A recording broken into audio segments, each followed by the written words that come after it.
When I saw my daughter standing alone outside our house at 2 a.m., barefoot in the freezing cold, holding a small pink suitcase, my heart sank.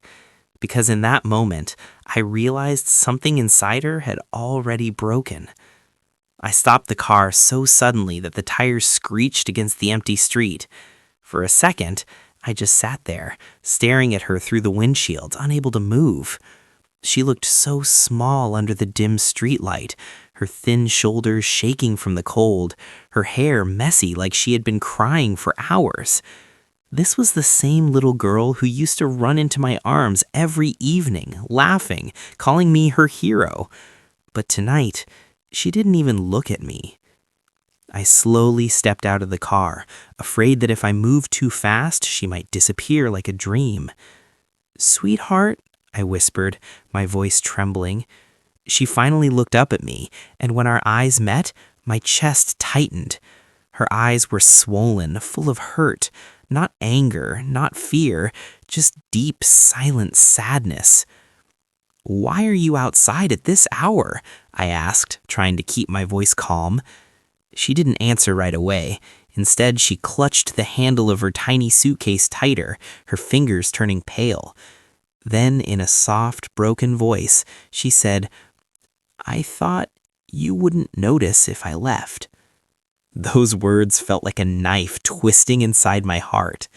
For years, I had been working late nights, chasing promotions, overtime pay, and bigger opportunities.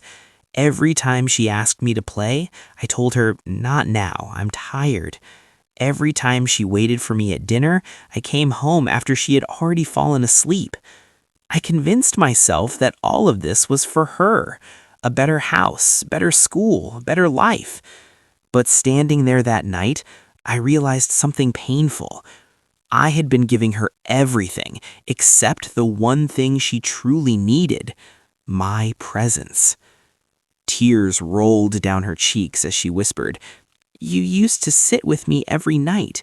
You used to listen when I talked about my day. Now you're always busy, always on your phone, always saying later." I kept waiting for later, but later never came. I felt my knees weaken. Slowly, I sank down in front of her, my eyes burning with regret. I reached out and pulled her into my arms. At first, she stayed stiff, like she wasn't sure she could trust the hug. Then suddenly, she broke down, crying harder than I had ever seen before. "I don't need a bigger house," she sobbed. "I just need my dad back." Her words shattered me. I held her tightly, pressing my face into her hair, whispering over and over, "I'm here. I'm so sorry. I'm not going anywhere." In that quiet, cold night, nothing else in the world mattered. Not work, not money, not success. Just her small, trembling body in my arms. That night, under a flickering streetlight, I learned the most painful lesson of my life. Sometimes, the people we work hardest for aren't asking for more things. They're just silently begging for more of us. And as I carried her inside, holding her closer than ever before, I made a promise I would never break again. No job, no money, no dream would ever be more important than the little girl who once called me her hero.